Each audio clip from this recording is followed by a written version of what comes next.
RIMS is global. Discover why 10,000 of your peers in more than 60 countries are part of the world's largest risk management community. Visit rims.org/membership to find the best membership for you and your organization.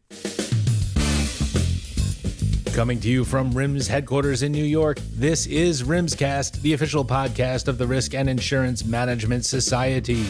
I am Justin Smulison, Business Content Manager here at RIMS and your proud RIMScast host. This is episode 392. Our topic is strategy and change in a world full of innovation and disruption, and we will be joined by our guests, Aaron Olson and our friend Ward Ching of Aon. But first, let's talk about some virtual workshops. The next RIMS-CRMP exam prep will be held June 9th and 10th. And the next RIMS-CRMP Fed exam prep with a firm will be held June 16th and 17th. Links to registration are on this episode's notes. And we've got RIMS webinars coming up on May 28th. Zurich returns with From Underwriting to Risk Management, What to Expect from the Growing Demand for Data Center Construction. Register for webinars at rims.org/webinars and through the links on this episode's show notes. Folks, RIMS is back on YouTube. Our handle is at RIMS Official Channel. We've got plenty of videos there, including RIMScast, RIMScast Canada video podcasts, and other informative and entertaining content from RIMS. Subscribe to the channel today. We have more plugs later. Let's get on with the show. Our guests today are respectively the Executive Vice President at Aon Corporation and a Managing Director at Aon Corporation. They are Aaron Olson, who is making his debut, and our good friend Ward Ching, also a former RIMS-CRMP Commissioner. They recently presented a session at RISKWORLD 2026 titled Strategy and Change, Understanding Disruptive Innovation Through Insight, Choice, and Risk. And they recently published a brand new book similarly titled Strategy and Change, Finding Opportunity in Disruption Through Insight, Choice, and Risk. We will talk about the risk management practices, philosophies, and frameworks that went into the book as well as the session, and discuss what it took. And we'll discuss what it took for Mr. Olson to build an AI agent and how you can assess whether this is the sort of business decision that's right for you and your organization. Let's get to it. Aaron Olson and Ward Ching, welcome to RIMScast. Let's kick things right off. Organizations, businesses, and society in general are experiencing a dizzying disruptive transformation where conventional risk management frameworks, tools, and solutions have become increasingly ineffective. Why do you believe that's so, and what can we do about it? Well, I'm going to have Aaron start with that one because he's been in the middle of disruptive innovation for quite some time, and I'll chime in right in behind him regarding some of the research that we've seen. Aaron. Okay. Thanks, Ward. And Justin, thanks again. This is really fun, and we're looking forward to this conversation. So Ward and I work together at Aon and work with risk managers around the world, of course. But in addition to that, we both do some academic work. In Ward's case, it's at USC, in the Marshall School. And in my case, it's Northwestern, just outside Chicago. And for 20 years, I've been working at as a member of the faculty there, part-time, teaching on the topic of the intersection of strategy and leadership. And so in the midst of that, actually had a chance to do some research. Yeah, and actually we published something about it 10 years ago now. It was a book focused on exactly that, the intersection of strategy and leadership. And we looked at a bunch of companies, we looked at a bunch of examples, and we looked at how do individuals lead strategy. And of course, we're 10 years later. So Ward and I started talking about exactly this. We talked about the kind of clients we work with, the challenges they face, the risk managers that are actually working in those organizations. What happened in the last 10 years? The world got a lot more complicated. The world got volatile. The world's facing more and more risk. Yeah. And so we actually decided to do some additional new work. And that's what we're going to talk about. This time, it's not just the strategy and leadership intersection. It's strategy and change, disruptive change. And so, really we've looked at in 10 years, what lessons can we learn from COVID, from supply chain, from, the rising, costs of, doing business. And the unpredictable nature of that. And what can we do about that? How can companies be successful? How can risk managers be successful? And really, what is the changing, evolving role of risk in the midst of that? And Ward, you've done a lot of original work on disruption itself. You should talk about Right. One of the things that was really interesting, Justin, was forever. Disruption has always been part of the economic environment. It is now a hyper important part of economic decision making, and in every sense, every industry vertical. And my research in the disruptive innovation space really started with an article that I did with Paul Walker several years ago for RIMS on the issue of enterprise risk management tools and capabilities. Was that an article or was that a paper, Ward? That was a paper for you guys. And what happened was Paul and I were doing all of the basic research to take a look at all of the tools that were there. And then February 2020 rolled around and the world went completely dark. Sure. And the question, we just looked at each other and said, how did that happen? How did all of our most robust, capable tools, quantitative tools, qualitative tools, survey tools, everything, and everybody predicted that there was some kind of exposure to pandemic, but nobody predicted, or at least had any thought of how it would go from ranked 25 to 50 to maybe even greater on your risk registers to number one overnight. Right. And so we looked at each other and said, what's underneath this? Why did all of our tools fail? And what we found was that there was this very interesting literature base around disruptive innovation, which originally came out of Harvard. But more importantly, a lot of, if not all, of our core disruptive events going back through history started with a technological innovation. We worked that further and found that it is now if you look at all the disruption that's in the marketplace now, it's coming from a technological innovation starting with our new silicon chips and our speed towards AI, speed towards agentic AI, all of the things we can do now with data that we couldn't do 5 years ago. We couldn't see certain things 5 years ago. We can do all of that now. That's creating a very, very interesting disruptive kind of environment. And now disruption, it needs to be considered as part of the decision calculus for most organizations. Similarly, disruption is a new risk issue that has not been well understood or measured or evaluated in the past.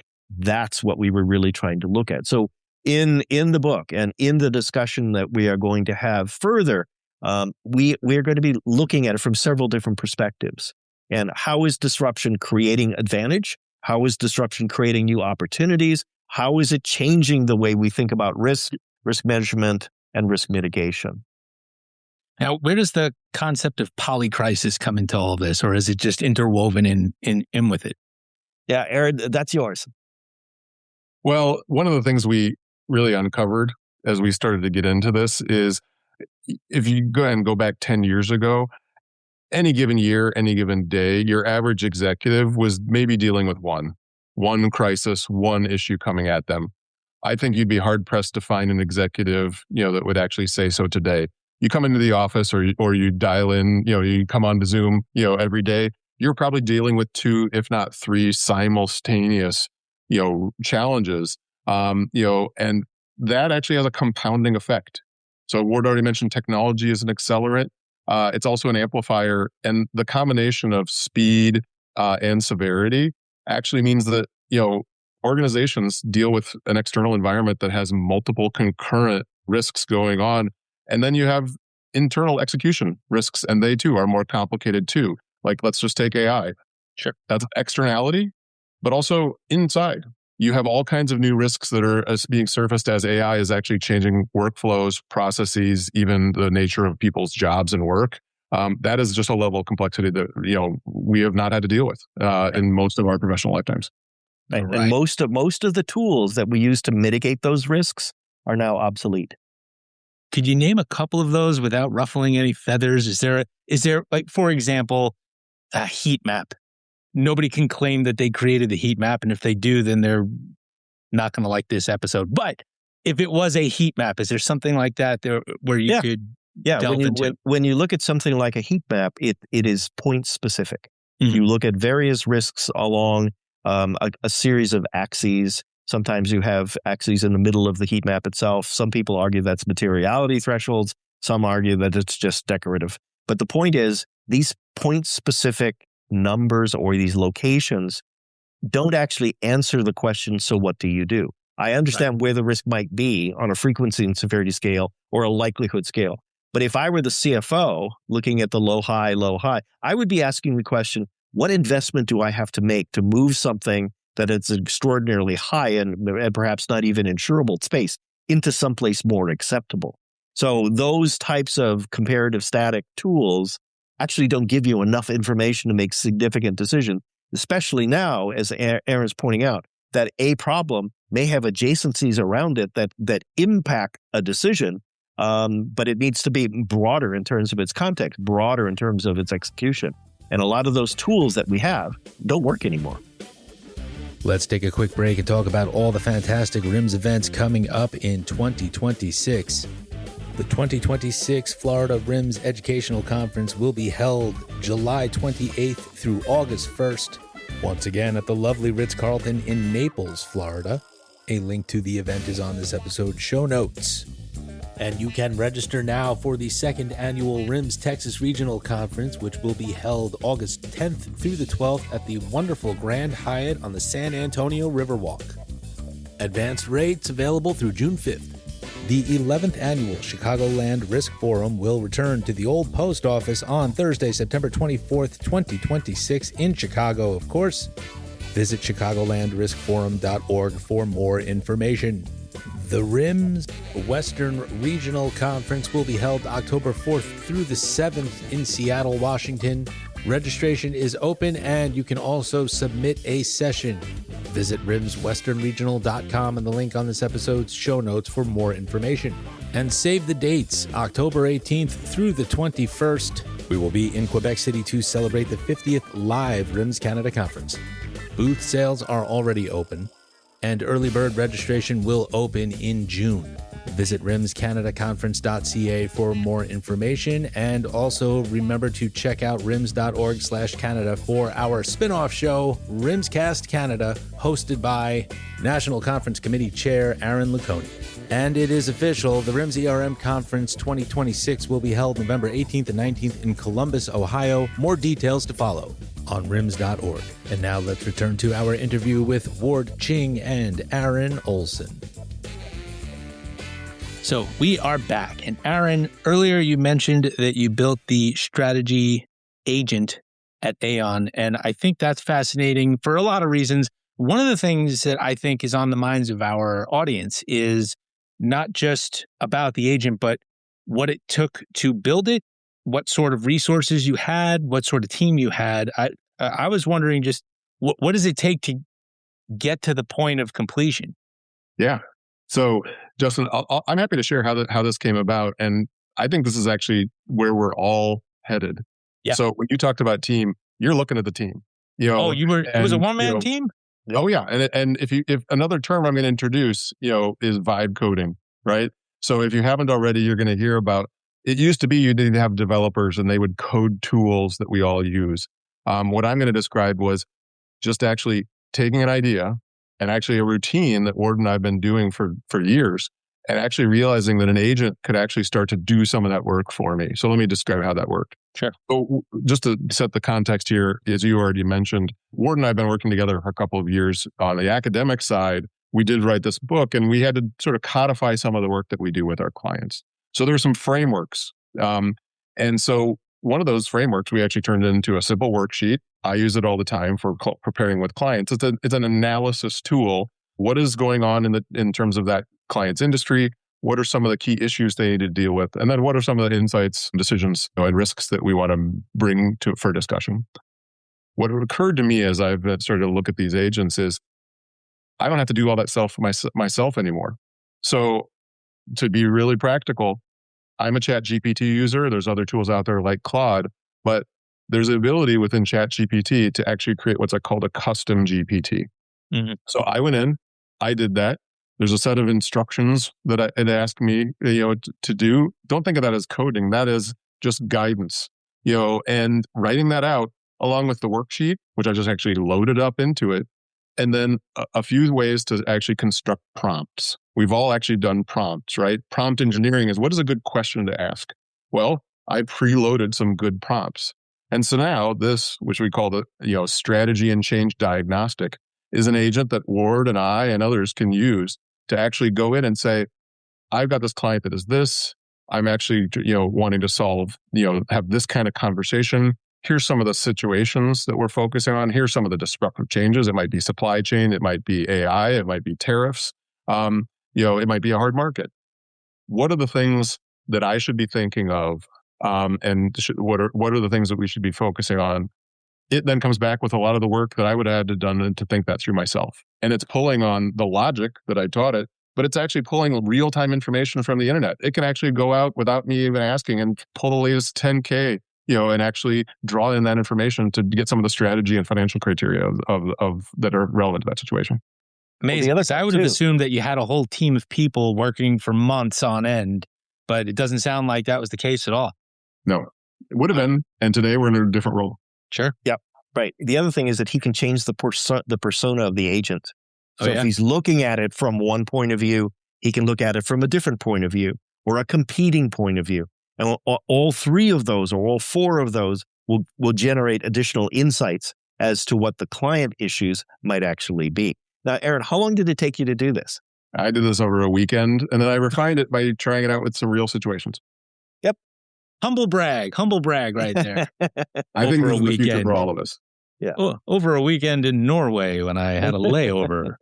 Let's talk about the book, Strategy and Change, Finding Opportunity in Disruption Through Insight, Choice, and Risk. What do you think the audience's expectations are? The expectation is the audience is going to be in an advanced state. They're going to be looking at disruption and disruptive innovation in a clinical sort of way. But more importantly, I think they want to hear about the case studies that we've done. What are the new tools and responsibilities that are coming out? More importantly, what are the skills that are necessary? Because many people in risk management, not just human capital side, but risk capital beyond, are saying, what are the skills and capabilities that I need to be successful going forward? Right. That's in question right now.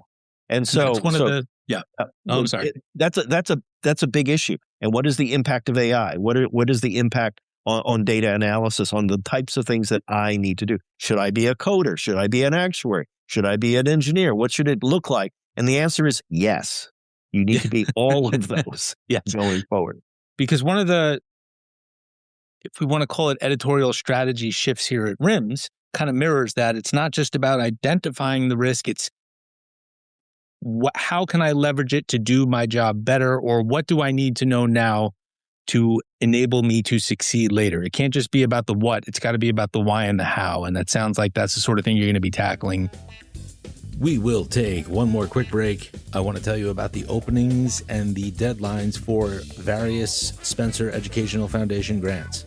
The Risk Manager on Campus application period is now open, and it will close on June 30th. Grant awardees, colleges and universities are typically notified in September. Now let's talk about course development grants. The application deadline for interval number 2 will be on June 15th, 2026, and award notifications will be sent out in late July. General grants are open, and the application deadline is July 30th. And internship grant applications open on August 15th and close on October 15th. Links to each of these grants are on this episode's show notes. And of course, you can visit spencered.org for more information. And the Spencer 2026 Funding Their Future Gala will be held Thursday, September 17th from 6:30 to 10 p.m. at a different venue this year. We will be at the fabulous Waldorf Astoria in New York City. Sponsorship opportunities and benefits are available now. A link to the Funding Their Future Gala is on this episode's show notes. And be on the lookout for some of the honorees and Spencer board members to join RIMScast in June and July. And now let's conclude our interview with Ward Ching and Aaron Olson. Please tell us a little bit about the origins of the book and some of the key takeaways. So this is actually, the second book I've written. The first book, had a chance to do with Ward, though. And I would say we really enjoyed the opportunity to bring together, some things that we had been doing, in our respective, kind of professional backgrounds. And at the end, what is it? It's actually an investigation. Why and what is driving us to live in a world that's more complicated, that's faster moving, where risk is different, and we need to work differently because of that. And, we actually then go into practical things, 3 different lenses on the issues that we all face in a world of disruptive change. We call that insight, choice, and risk. And each of those, we get to the practical aspects of, what does that mean for us? How do you succeed, in a world, that's more complicated, that's moving faster, that has a lot more volatility, and where that's not going to go away.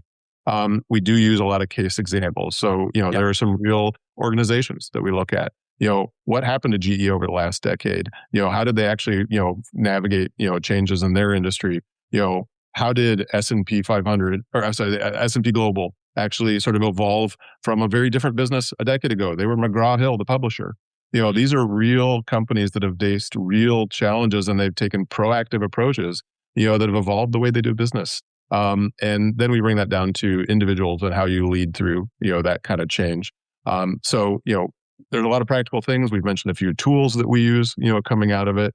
Ward, what would you add? Well, I would say that it also points to some additional literature to think about.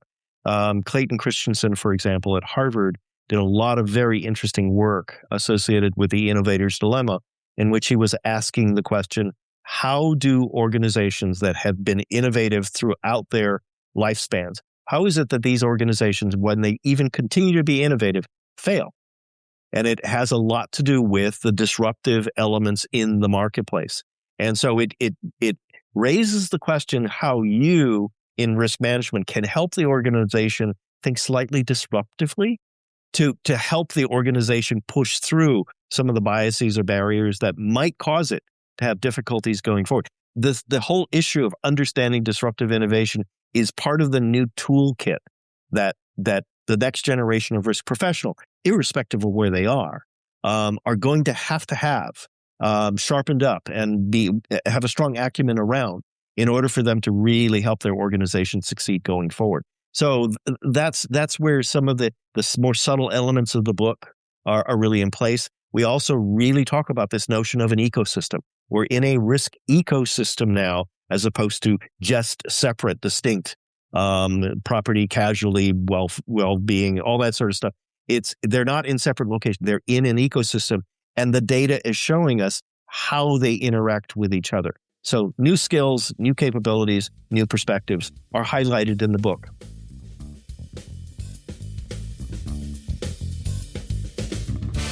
Special thanks again to Aaron Olson and Ward Ching of Aon for joining us here on RIMScast. Remember to check out their book, Strategy and Change. It is available worldwide right now.